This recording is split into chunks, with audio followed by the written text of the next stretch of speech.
பொன்னியும் அவங்க அப்பாவும் வந்து ஃபோட்டோ இல்லாதால வேறு வழி இல்லாம அவங்க அம்மாவோட பொன்னியோட அம்மாவோட படத்தில வந்து இல்லாம, வெறுமனே வந்து அம்மான்னு எழுதி வந்து சாமி கும்பிட்டுட்ருக்காங்க.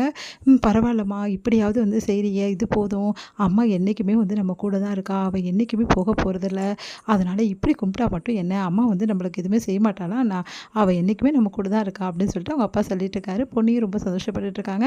இந்த சூழ்நிலையில கரெக்ட்டா வந்து அங்க வராரு. நம்ம சக்திய பார்த்து 2 பேருமே அதிர்ச்சி அடையிறாங்க.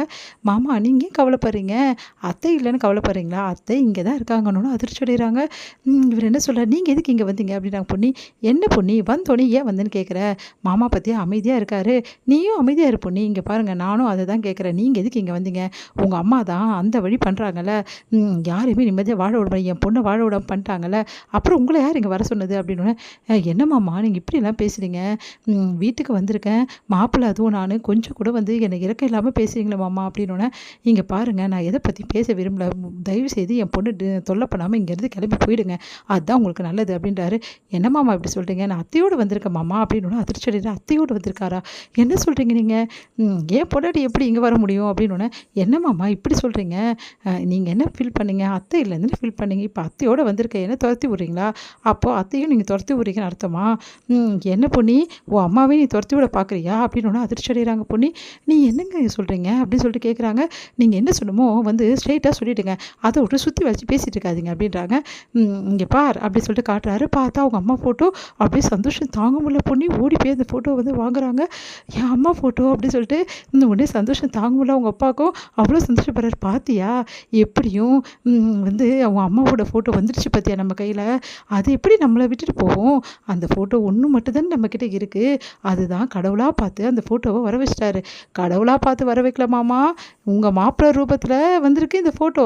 அப்போ நீங்க கடவுளுக்கு நன்றி சொல்றீங்களோ இல்ல எனக்கு தான் மாமா முதல்ல நன்றி சொல்லணும்" அப்படின்னோனே அப்படியே பார்த்து முறைக்கிறாங்க பொன்னி.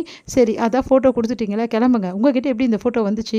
என்ன பொன்னி நீ இப்படி சொல்ற? என்ன நடந்துச்சுன்னு தெரியுமா?" அப்படின்னு சொல்லிட்டு அவர் சொல்ல ஆரம்பிக்கிறாரு. "இந்த மாரி உன்னை காப்பாத்த வந்தேன்ல, அங்க தான் உன்னோட பேக் கடந்தது.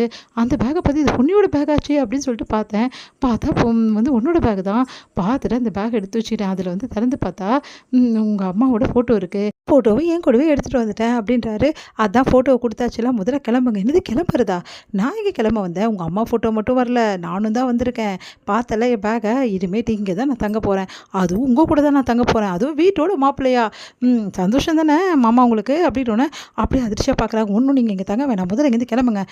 இங்க பாருங்க தேவையில்லாத பிரச்சனை இல்ல. எதுக்கு பண்ணிட்டு இருக்கீங்க? நான் ஏற்கனவே சொன்னது தான். இங்க பாருங்க உங்க உங்க வீட்ல இருக்கவங்கள யார வேணாலும் நான் மன்னிப்பேன். ஆனா உங்கள மட்டும் நான் மன்னிக்கவே மாட்டேன். ஏன் பொண்ணு அதையே சொல்லிட்டு இருக்க? ஒரு சந்தர்ப்ப சூழ்நிலையில நான் வந்து அப்படி பண்ணிட்டேன். அதனால என்ன அப்படியே வந்து வெறுத்துருவியா பொன்னி? என்னை விரும்பவே மாட்டியா? என்கிட்ட இருக்க ஒரு ஒரு விஷயம் கூட உனக்கு பிடிக்கல நல்ல விஷயம்" அப்படின்னு அப்படியே எரிச்சலா பார்க்குறாங்க. "என் பொண்ணு தான் சொல்லிட்டாளே, என் பொண்ண நீங்க நம்பல. அப்புறம் எதுக்காக இங்க வந்து தொல்ல குடுக்குறீங்க? முதல்ல இங்கேருந்து கிளம்புங்க. பொன்னி நீ வா" அப்படி சொல்லிட்டு கதவ சாத்த பார்க்குறேன். "ஏமாம்மா நீங்களும் இப்படி பண்றீங்க? ஏமாம்மா என்ன பார்த்தா உங்களுக்கு பாவமாவே இல்லையா? உங்க பொண்ண மட்டும் நீங்க ஏத்துக்கிறீங்கல்ல. உங்க மாப்பிள்ளை தானே நானு. என்ன நீங்க ஏத்துக்க மாட்டீங்களா மாமா?" அப்படின்னோனே என்ன பண்ண தெரியாம தவிக்கிறாரு. உடனே வந்து, "மாமா ப்ளீஸ் மாமா நானும் இங்கேயே இருக்கேன் மாமா. என்னால பொன்னிய விட்டு இருக்க முடியாது மாமா. உங்களுக்கே தெரியாது மாமா. பொன்னி எங்கெல்லாம் போறாளோ அங்கெல்லாம் நான் போயிருக்கேன். வேணா நீங்க பொன்னிக்கிட்டயே கேளுங்க.